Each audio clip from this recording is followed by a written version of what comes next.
Aurora Northeast IAS Academy, igniting minds, shaping future. Hello and welcome to Aurora Northeast IAS Academy. Today we will discuss chip war और rare earth elements REE के बारे में बात करेंगे और how India is gearing up for the challenge. तो let's get started. Chris Miller अपनी किताब chip war the fight for the world's most critical technology में लिखते हैं कि armchair strategist theorize about China's Malacca dilemma. Malacca dilemma कहा जाता है चाइना का जो वल्नरेबिलिटी है स्ट्रेट ऑफ मलक्का में एक्सेसिव रिलायंस है उनका. They are excessively dependent on the strait of Malacca for their energy and trade. So उधर अगर कोई प्रॉब्लम होता है तो China will face the consequences.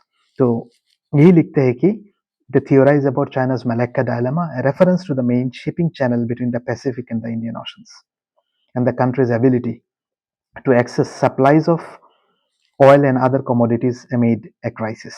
Beijing, however, is more worried about a blockade measured in bytes rather than barrels.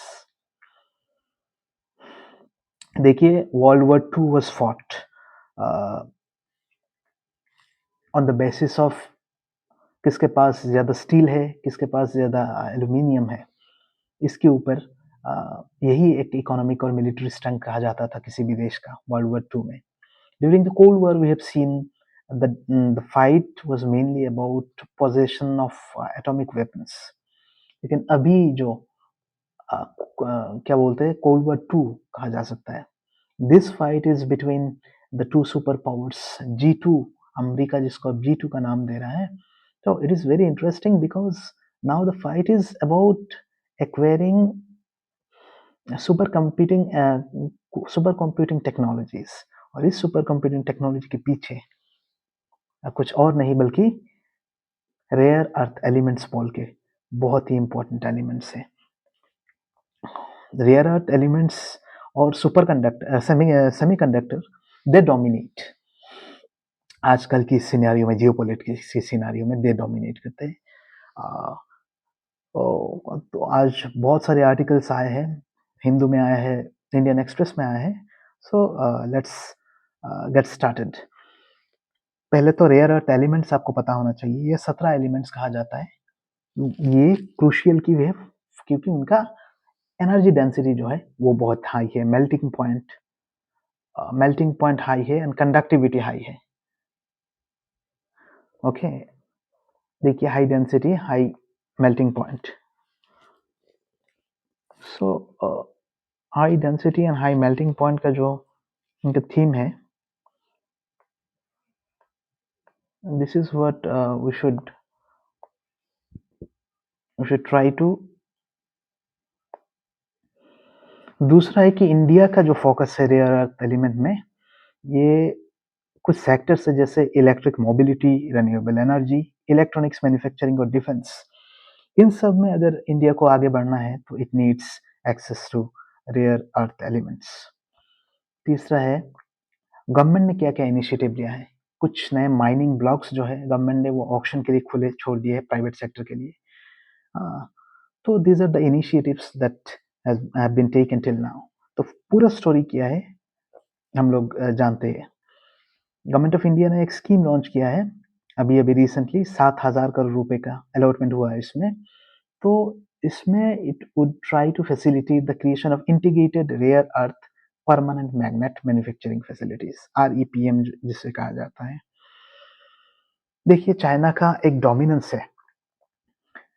China ने ये जो supply chain rare earth elements का सप्लाई चेन के ऊपर जो डोमिनेंस हासिल किया है, इसमें 90% of controlling of global RE processing and 70% of production. China के पास सिर्फ 30% रिजर्व है.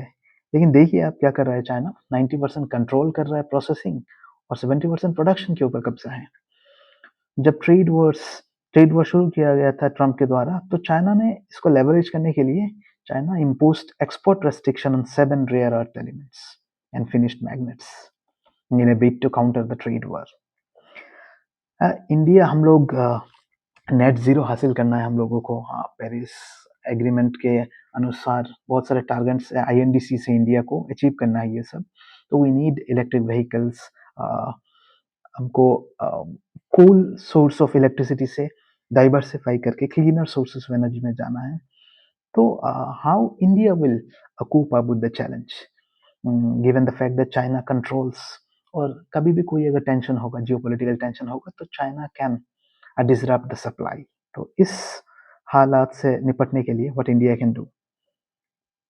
देखिए, इंडिया का 8% of the world's rare earth element reserve है, लेकिन फिर भी the country imported around 53,000 metric tonnes of RE magnets in financial year 2024-25।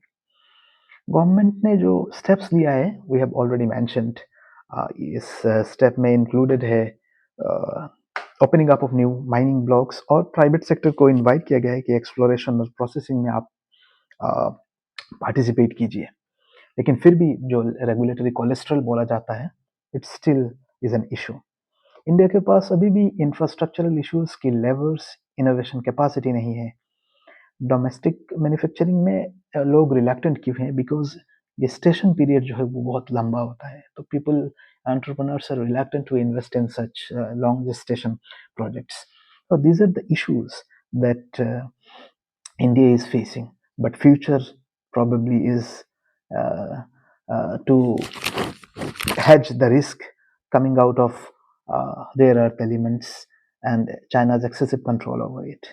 And let's see how India deals with this challenge in the future.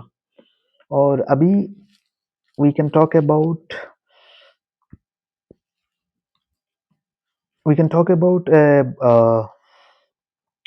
Book recommendation. तो जो economics को closely follow करते हैं, global trade, whoever follows the global trade very closely, I will recommend this book by Stephen Witt, The Thinking Machine. So I hope you have enjoyed this crisp small video. Keep watching Aurora Northeast IAS Academy. Thank you.